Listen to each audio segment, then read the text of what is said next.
Hi and welcome to this video on how to start prepping for beginners. So what is prepping? Well, prepping is being prepared for an unavoidable event, such as flooding, tornadoes, maybe emergency evacuation, or if the power grid goes down, or maybe your water supply suddenly becomes unsafe. Now, prepping has in the past become associated with prepping for a doomsday event, but this has changed in recent years.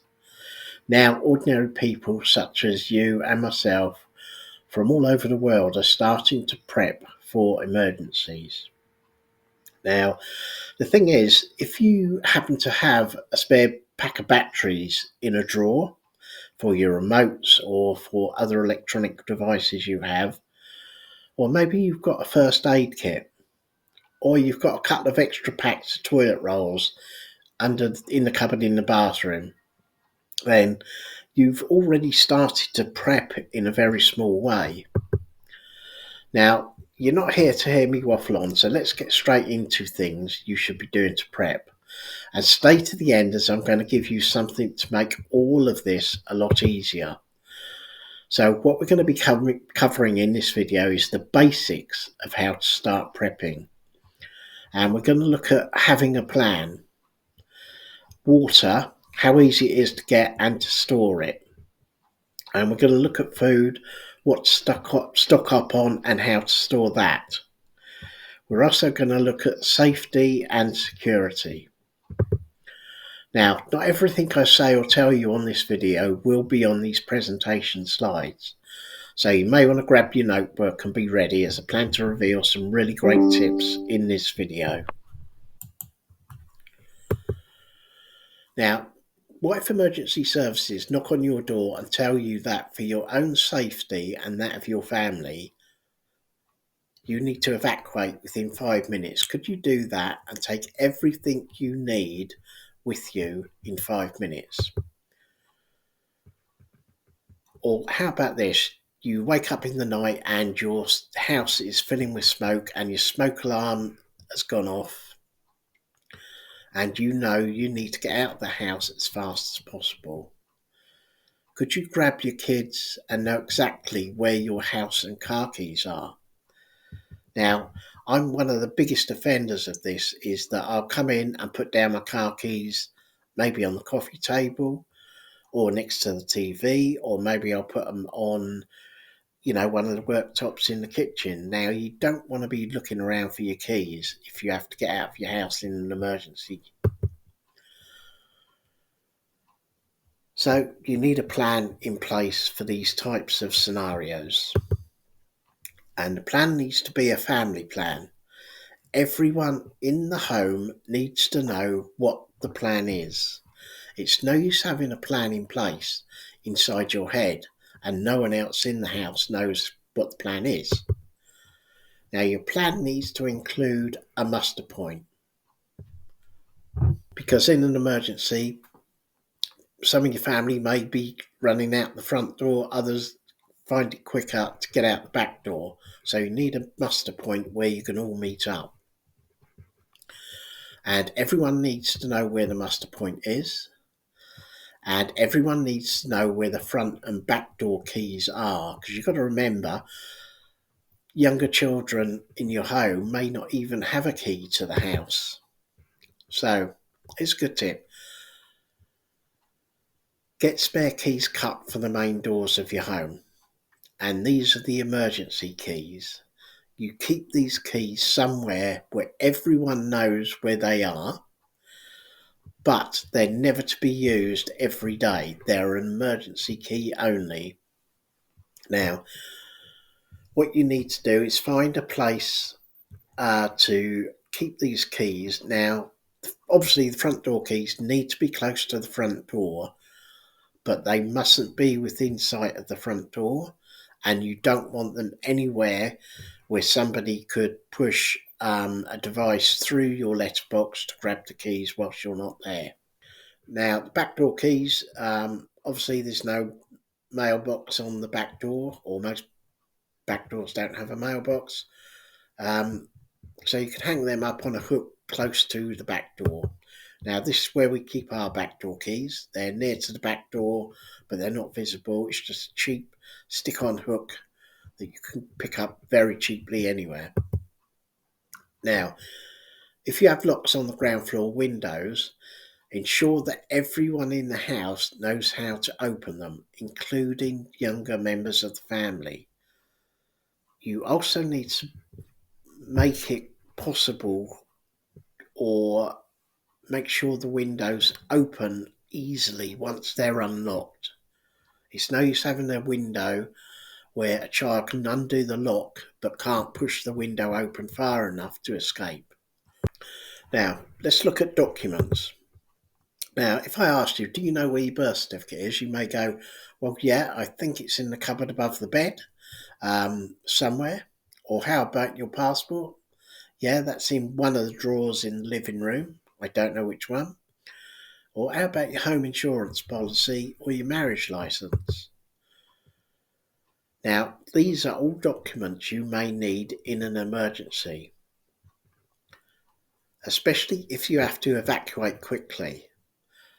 So what you need to do is get all these documents into one folder so you know where they are.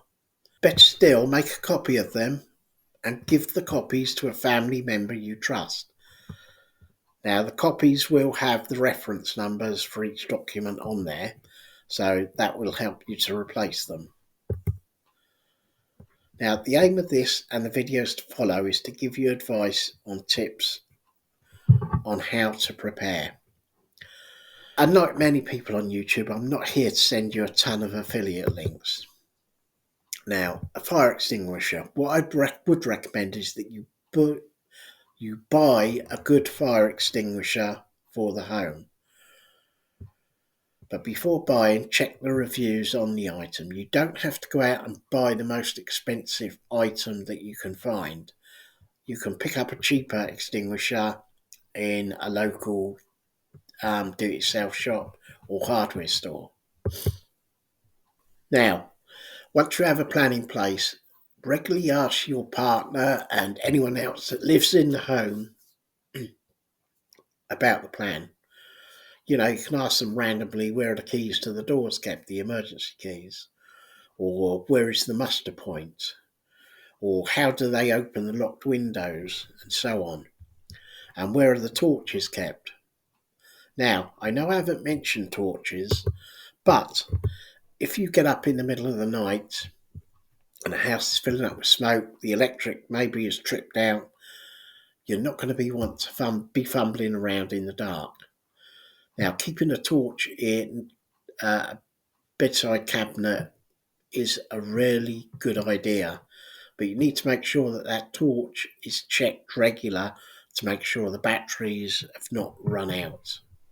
You can also get torches that are mains operated, so they are left plugged in and the torch sits on like a little cradle and you just lift it up and switch it on and you know that your torch is fully charged when you pick it up. So they're a good investment. Now, let's have a look at water. Now, one of the most vital things for human and animal survival is water. Luckily, we live in a society where water is readily available. Or is it? Even in countries such as the USA and the UK, there are times when mains water supply that we tend to take for granted becomes unsafe to drink. Or maybe there's a burst pipe and suddenly we have no water.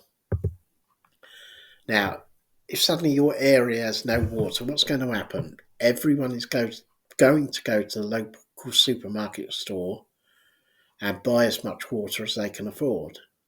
Now, the result is that you have to wait, if you didn't get any, for the local government or water company to start distributing water. And this is what the shelves of water may look like in that event. They're going to be empty. They're gone. You know, everyone's rushed there and sort of bought them. But the thing is, stocking up on water is so easy to do. Every supermarket sells big packs of bottled water, and these are not that expensive. But if you're on a really tight budget, like many of you are, here's a really good tip. All you need is empty soft drinks bottles. They can be plastic or glass. If you've got children, you know they're going to go through soft drinks in no time at all. So instead of chucking them bottles in the recycling bin, wash them out thoroughly so they don't taste or smell of the drink that was in them. Then just go fill them up from the tap in your kitchen. Now you can then store these under a bed or at the bottom of the wardrobe or cupboard. You can even store them in outbuildings like a shed or garage. So how much water do you need to store? Now some estimates in a survival situation say you need 2 litres of water per person per day. I've even seen people saying 2 to 4 litres per person per day. But let's get real here. We are talking about hunkering down at home. Now, to be able to survive a water outage, I would highly recommend that you have 8 to 15 litres per person per day. So if you've got a family of 4 looking to survive at home for 3 days, and let's use 10 litres per person per day to keep the maths easy, that's 120 litres you're going to need. Now, what about food prepping? So the big question most people ask is, that's okay, but where am I going to store all this extra food? The one thing to keep in mind is this. You're going to store what you eat and eat what you store. Basically, you're just going to be rotating the food you have. So what food should you buy? Well, continue to buy what you eat and like, but make sure you have enough extra for an added 7 days. So if you're doing your shopping weekly, what you're trying to achieve is when you take your weekly shop home, you'll then have 2 weeks of food indoors. And you use the foods from your stock pile for that week and replace them with what you've just brought home from the store.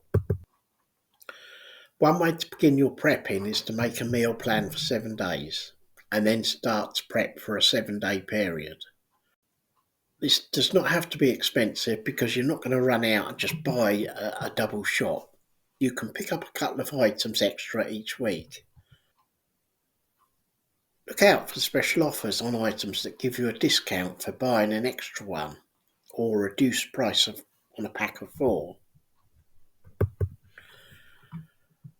You'll want to remember that fresh vegetables or fresh fruit may not be available at that time. So you could start by having or buying a couple of extra cans of chunky soup. You know, the soup that's got all the vegetables and meat in it. And you can buy canned potatoes, carrots, sweet corn, things like that. And how about a few extra boxes of cereal? Cereals make a good snack, whatever the time of day or night. Now, I'm going to give you a full list of foods later in this video. Don't forget, you're also going to need extra pet food, treats and biscuits for your pets. And did you also include your pets when working out how much water you will need for 3 to 7 days? For storing food that you cannot fit into your cupboards or pantries, there are probably some places you have not thought of, like putting tin stuff under a bed. Some people store stuff in the loft, but I'd only recommend that if you've got a proper loft, like stairway or ladder to get up and down from the loft. And one that is used by many people is they will lift a floorboard and stack canned foods under the floorboard. Now you need to ensure that you have no mice or other pests that can get to these if you're going to do that. Now there are going to be other items you'll need to have, such as toilet rolls, shower gels, shampoos and conditioners, and whatever toiletries you use, like razor blades or disposable razors. and also feminine hygiene products. You're going to need a first aid kit. Now you can buy these made up already, or you can make one up bit by bit by buying a few extra boxes of plasters, a bandage, and certain things like that each week. Also, don't forget about prescribed medication you need. You may want to start putting some aside and building up for a week or 2 weeks of your prescription medication. You're also going to need some extra batteries, candles, torches. Now, torches, I would suggest having 3 or 4 torches so that your children are not wandering about with a candle in their hand if they need to go to a different part of the house or go to the bedroom. And also a non-electric can opener. Now, so many of us, myself included, we've got an electric can opener. But if that doesn't work because the electric's off, you've got all these canned goods that you can't eat because you cannot open the can. So get a non-electric can opener, keep it in the drawer somewhere. Now, you need to look at getting some of these power banks. Now, you can get the ones that will, when charged up, will charge up a phone, for instance. But you can also get much larger ones that I'll look up in more detail and share that with you in an upcoming video, that will keep a small fridge running and will charge all your phones numerous times and even charge up laptops. Now, what you could look at is getting a petrol or diesel driven generator. Now, these are a great bit of kit, but they do make noise when they're on. So if you're in if you're in an urban environment, you may need to take into consideration your neighbours and how much noise a generator would kick up. Now, you could look at getting solar panels, and they can be used to actually charge up the power banks. So when the power banks run out of charge, you can plug your solar panels in and recharge them so that you can then recharge electrical items that you need to use. Now, if you're liking the video so far, how about a thumbs up?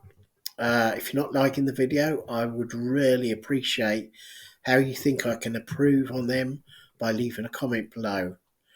Also, your likes and comments help me to reach more people who may be searching for this kind of information. Now, let's take a look at safety issues. Now, we've mentioned about having a fire extinguisher. You also need to make sure your smoke detectors are working and check them on a regular basis. We don't tend to think about these because they're usually mounted on the ceiling, and it's easy to forget they're there. Now, for security, if you have a home alarm system, when was the last time you checked that it would actually go off if somebody tried to get into your home? Now, we quite easily come into our house and we'll quickly punch in the number so that the alarm won't go off. But when was the last time you heard or realised it had gone off? You need to check on that. Now, a lot of people will have a security chain on their front door, but you may even need one on your back door. Now, if your back door is accessible by going through your yard or garden without entering the house, and then somebody knocks on your back door, you're going to naturally wonder who that person is and you're going to open it. So putting a chain on there would be a good idea. Now, how about locks on your doors? Now, I'm not talking about the lock itself. What I'm talking about is the recess where the bolt slides into. Now, with older locks, a lot of times when locks were put on, the recess was put in, and they would use fairly small screws to hold it in place. Our quick 5 to 10 minute job to make sure that lock is more sturdy is to remove the smaller screws and replace them with larger screws. In this video I showed you how easy it is to start prepping. Now, as I mentioned earlier in the video, I do have something that should make things a lot easier for you. Below this video is a link to my free home prepping list. Just go down below and you'll see the link there. Now, if you found this video has helped you, then please give it a thumbs up. If you have any thoughts or questions, please put them in the comments below and I will answer them.